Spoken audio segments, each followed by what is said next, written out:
महाराज, 16 कोटि वानरों ने राज्य को चारों ओर से घेर लिया है। सभी द्वार उनके आधिपत्य में है। स्थिति बड़ी ही विकट है महाराज। मार्गदर्शन कीजिए कि इस स्थिति से कैसे निपटा जाए। स्थिति बिल्कुल सामान्य है प्रहस्त, और मार्ग सरल। हमें राम का वध करना है। इस संसार के समक्ष एक उदाहरण प्रस्तुत करना है रावण के बल का। उसकी सेना का संहार कुछ इस प्रकार भयावह होना चाहिए कि यह संपूर्ण संसार राक्षस नाम से थर थर कांपे। आने वाले सहस्त्रों वर्ष तक लंका पर आक्रमण करने का साहस किसी में ना हो। सिद्ध करना है हमें कि महादेव के इस भक्त लंकेश दशानन रावण के समक्ष कोई टिक नहीं सकता, फिर चाहे वो नर हो या स्वयं नारायण।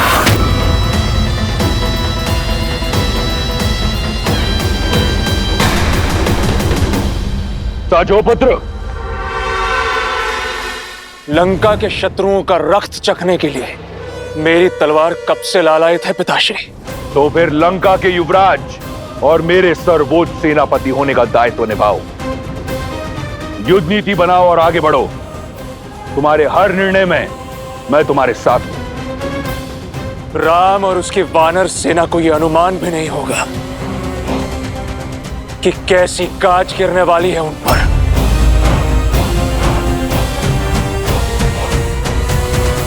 अब विलंब कैसा भैया, चलिए इस लंका पर आक्रमण करते हैं। लक्ष्मण भैया ठीक कह रहे हैं प्रभु। शत्रु को सज्ज होने का अवसर क्यों देना? हमें शीघ्र ही अपनी विजय पताका लहरा देनी चाहिए।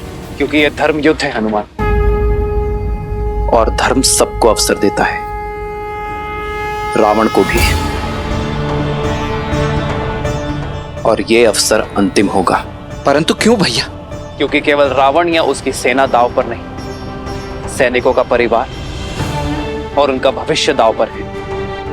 सबसे श्रेष्ठ युद्ध वही जो लड़ा ना जाए, और सबसे अच्छी युद्ध नीति युद्ध को टाला जाए। तो शांति प्रस्ताव भेजने की तैयारी की जाए। रावण को यह अंतिम अवसर देना आवश्यक है। प्रभु, ये शांति प्रस्ताव लेकर कौन जाएगा? जामवंत जी, आप सबसे अनुभवी हैं और ज्ञानी भी। आप ही बताइए किसे भेजना उचित होगा? प्रभु, लक्ष्मण जी के क्रोध से हम सब परिचित हैं। वहां राक्षसों ने कुछ भी ऊंच नीच कर दी और लक्ष्मण जी अपना धैर्य खो बैठे तो आपका मंतव्य असफल हो जाएगा। और हनुमान तो पहले ही लंका के भक्षक और लंकेश के शत्रु बन चुके हैं। उन्हें भेजना अवसर नहीं, चुनौती का संदेश देना होगा। और वानर राज सुग्रीव ने कल जो किया, उसके पश्चात रावण और उनके बीच वार्ता का कोई स्थान शेष नहीं बचा है। नल और नील सेतु बनाने में चतुरता रखते हैं, किंतु बात कला में उतने प्रवीण नहीं। हमें कोई ऐसा चाहिए जो न्याय प्रिय हो और शांति प्रिय भी, जो शक्तिमान हो और बुद्धिमान भी, जिसके पास वाक्चातुर्य हो और बाहुबल भी,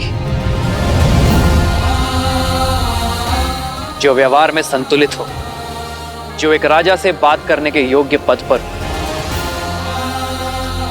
भावी राजा।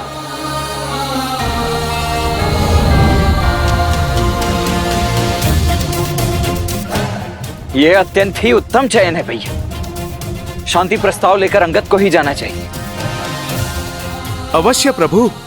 अंगद मेरा शिष्य है, उसकी योग्यता पर मुझे पूर्ण विश्वास है। अंगद, प्रभु, मैं सेना में सबसे छोटा और इतना बड़ा उत्तरदायित्व मुझ पर?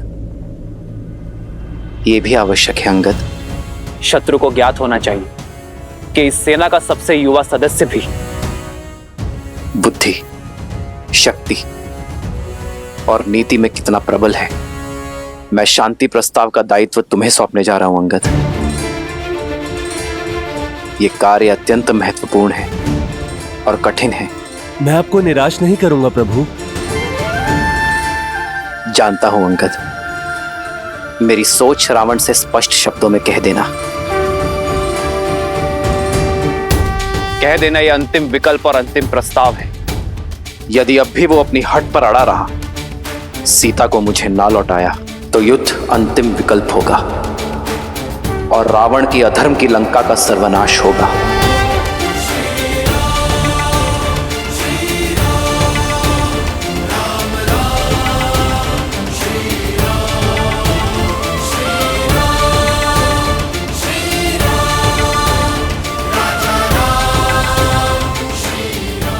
जाओ अंगद।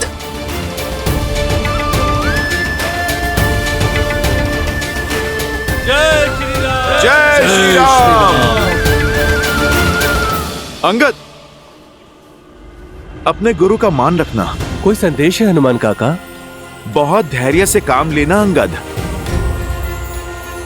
आवेश में लिया हुआ निर्णय अनुचित सिद्ध होता है, किंतु हां, यदि कोई प्रभु श्री राम के विषय में अपशब्द कहे और उनका अपमान करे तो स्मरण रखना, तुम शिष्य किसके हो।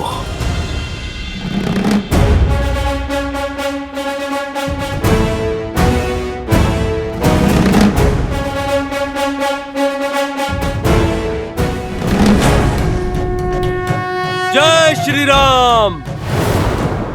अरे कोई लंकेश को बताओ, वो वानर फिर आ गया। अरे शस्त्रगार भंडार की रक्षा करो, कहीं वो फिर से लंका को न जला दे।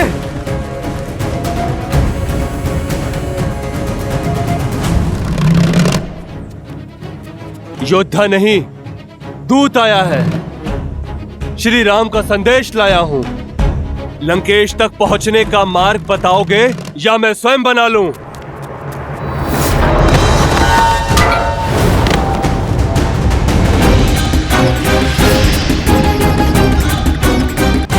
अरे वो पुनः लौट आया।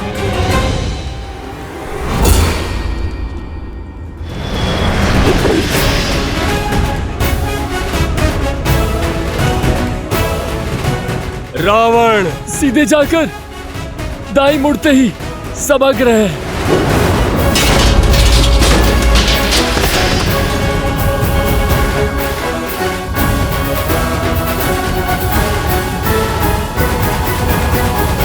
करने दो रावण को युद्ध की तैयारी। विजयी तो धर्म और सत्य की ही होगी। मेरे श्री राम की होगी त्रिजटा। सुना है श्री राम ने शांति प्रस्ताव के लिए किसी वानर दूत को भेजा है। क्यों? युद्ध से पहले किसी दूत को क्यों? यही तो अंतर है त्रिजटा, मेरे श्री राम और रावण में। श्री राम अपने शत्रु को भी एक अंतिम अवसर देते हैं त्रिजटा।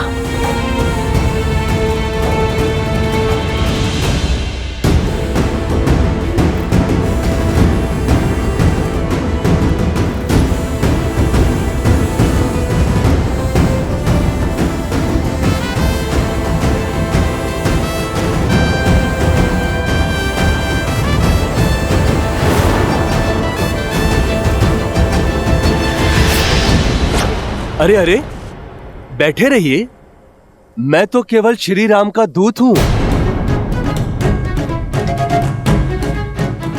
हाँ, जब प्रभु श्री राम आएंगे तो उनके सम्मान में खड़े होइएगा। बिना अनुमति लंकेश की सभा में आने वाले कौन हो तुम? लगता है आपकी श्रवण शक्ति मंद है भद्र।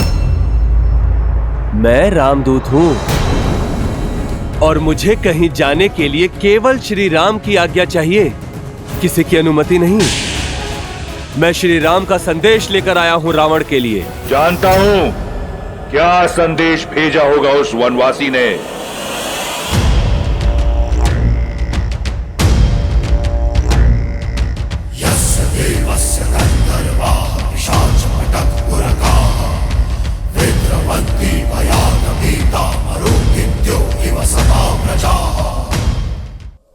शांति प्रस्ताव भेजा है। एक बार फिर संधि का निमंत्रण भेजा है। एक कायर से यही आशा थी।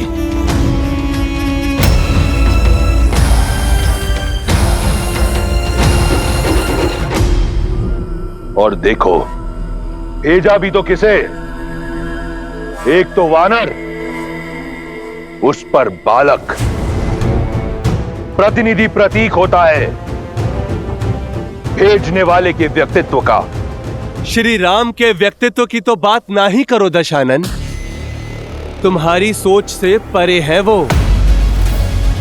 और रही बात प्रतिनिधि की, तो श्री राम ने मुझे यहां भेजकर यह सिद्ध कर दिया कि उनकी सेना का सबसे अल्प आयु बालक भी उनका कार्य सिद्ध करने में सक्षम है। और जहां तक बात रही वानर होने की, तो ये वानर उन महाराज बाली का पुत्र है जिन्होंने 6 माह तक तुम्हारा योग्य सत्कार किया था। स्मरण तो है ना? रावण से उपहास। बालक, यदि मैं चाहूं तो इसी क्षण तुम्हारे प्राण हर सकता हूं, परंतु मैं ऐसा करूंगा नहीं, क्योंकि तुम मेरे मित्र बाली के पुत्र हो, मेरे पुत्र समान। और मित्रों में युद्ध शोभा नहीं देता। कितनी लज्जाजनक बात है कि किष्किंधा का युवराज, किष्किंधा का भावी महाराज एक वनवासी के चरणों का दास बना बैठा है। उस वनवासी के जिसने तुम्हारे पिता की हत्या छल से की। ऐसा तुच्छ कार्य तुम्हें शोभा नहीं देता।